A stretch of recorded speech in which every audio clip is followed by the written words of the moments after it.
Welcome to the Deep Dive, where we take your questions, your sources, and really try to unlock the hidden wisdom within them. Yeah, dig a bit deeper. Exactly. So today, we're tackling a surprisingly universal conundrum, one that I imagine has plagued almost every traveler, maybe even you, on your last trip. Oh, definitely. How many pairs of underwear do you really need to pack? Seems simple, right? But it's not. It sounds simple, but this question, it often opens a whole Pandora's box of anxieties, doesn't it? It really does. We're diving into a fantastic source you shared with us, an article called How Many Underwear Are Too Many? It's by Roberta Hill from the Wanderlust Over 70 blog. And our mission for this deep dive, well, it's to go beyond just the practical side of packing. Right. We want to explore the often funny, but also deeply insightful emotional layers that kind of go into our luggage choices. This article and Roberta's experiences, they sort of offer a shortcut to understanding what it truly means to pack not just efficiently, but wisely, maybe even like a senior sage. A senior sage, I like that. Yeah. So this deep dive is really for anyone who's ever stood there looking at an open suitcase and just felt that familiar, slightly overwhelming dread of what if. Oh, that what if feeling is so real. Yeah.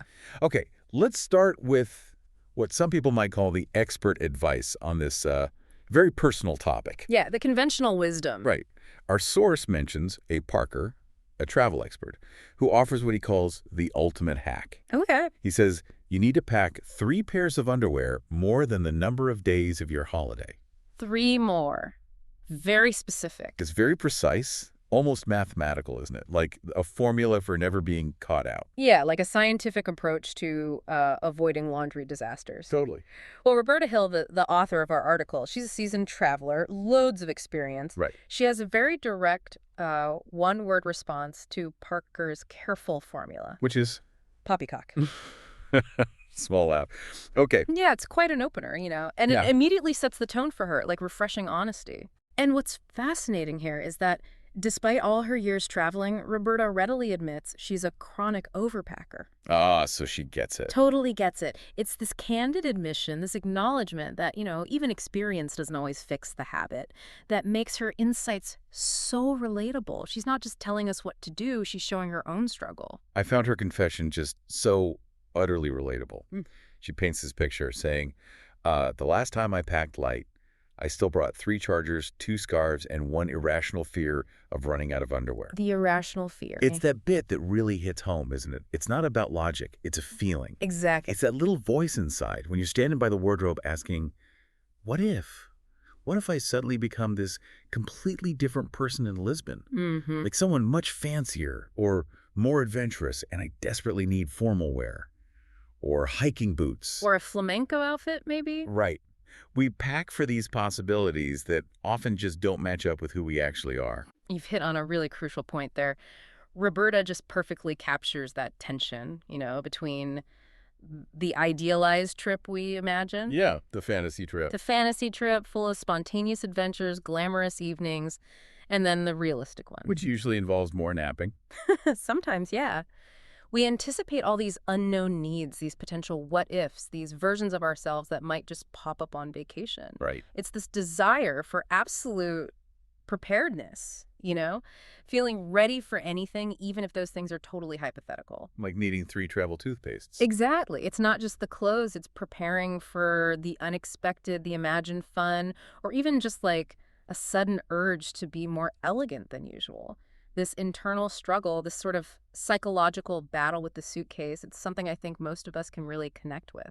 Absolutely. I mean, to really get the scale of Roberta's struggle, which she shares with such humor, she gives this snapshot from a 5-day trip.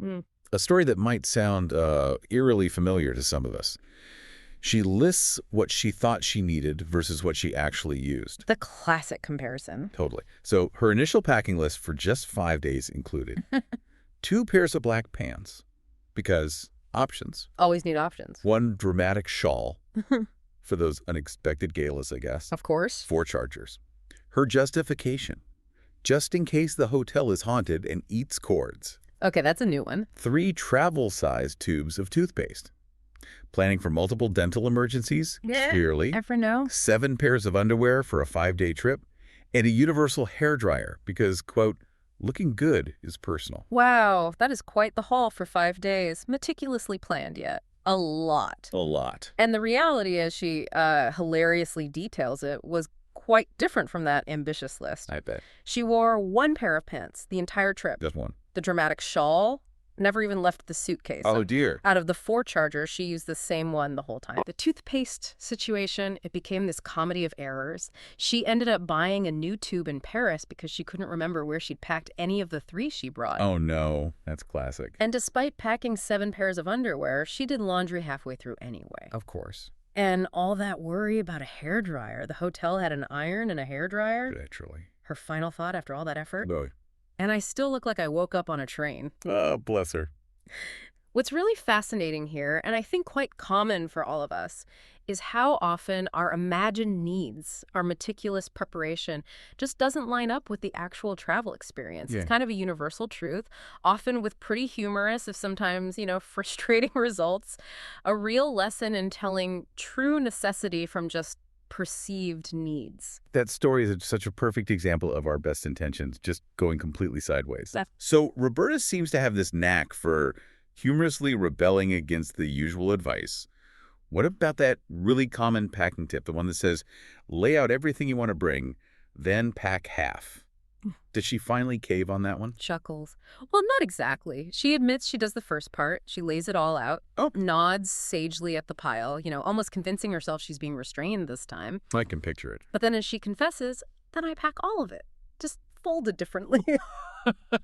It's a fantastic, really self-aware admission of how deep these habits can run, right?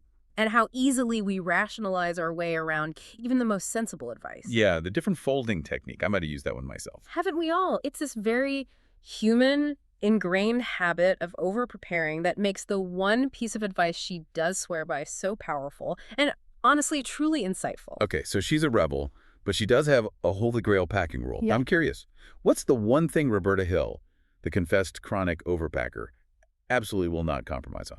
She calls it the real holy grail, and it really speaks volumes about what actually matters when you're away from home. Okay.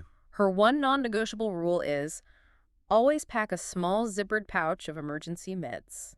Ah, practical. Very practical. Exactly. This isn't about vanity or, hypothetical fancy dinners. It's about basic well-being, real security. Makes sense. It's born from that accumulated wisdom, knowing that while you can probably buy a new shirt if you have to, Right. you can't always quickly or easily replace crucial medication. That makes perfect sense. And she's specific about what goes in this essential pouch, isn't she? It's not just vague.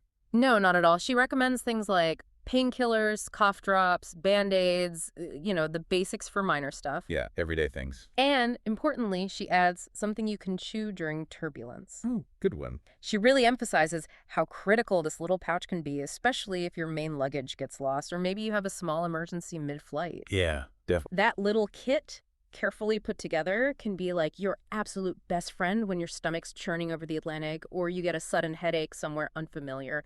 It's just pure practical wisdom from someone who's been there. It really is. And she adds a really crucial advisory, too, which is vital for anyone traveling internationally. What's that? She warns, careful to keep original packaging and prescriptions with you, and beware of antihistamines and codeine, which are illegal in some countries. Oh, wow. Okay, that's super important. It is, and it raises an important question for all of us, doesn't it? Especially as we travel more. When we're deciding what to pack, shouldn't health and safety always come first? Yeah, absolutely. Above the dramatic shawl, right? Exactly. Or the extra shoes. It's a stark reminder of what truly matters when you're far from home and what can't be easily replaced. This isn't just a convenience tip. It's like fundamental for responsible, confident travel. Taking care of your actual self, not the imaginary one. Precisely. Your current, real self. Okay, this is where, for me, it gets really interesting. Moving beyond the physical stuff. The clothes and chargers. Yeah, the psychology of it. Right, getting into the deeper emotional reasons why we overpack.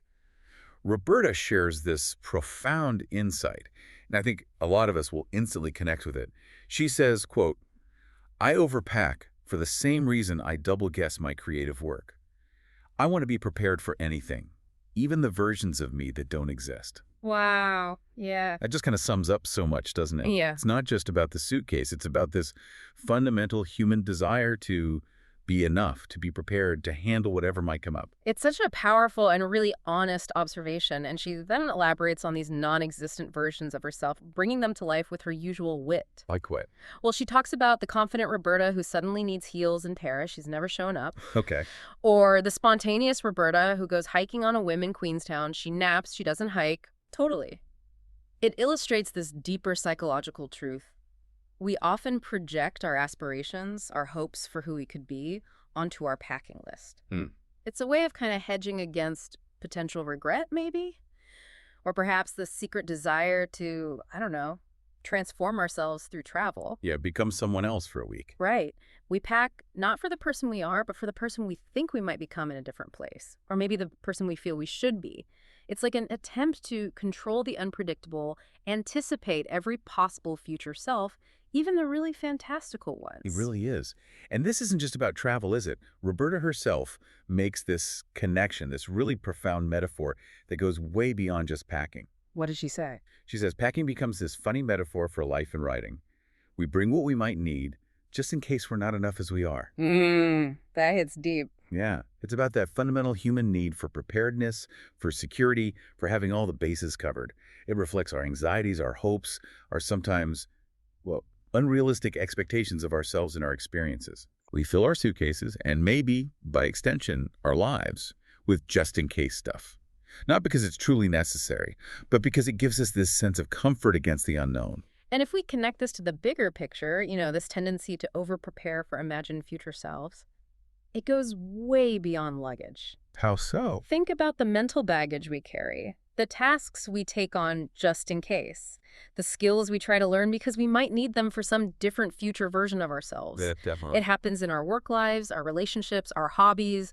We sort of accumulate information, tools, responsibilities, always with an eye on some potential future where they might be essential, instead of focusing on, well, right now. It really makes you think about what you're carrying and why you're carrying it, whether it's actual weight in a suitcase or, figurative weight in your mind.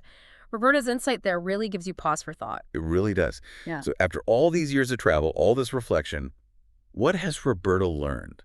How do you go from being a chronic overpacker to this senior sage? Laughs, right. What's the wisdom she shares? Well, she offers this truly liberating insight.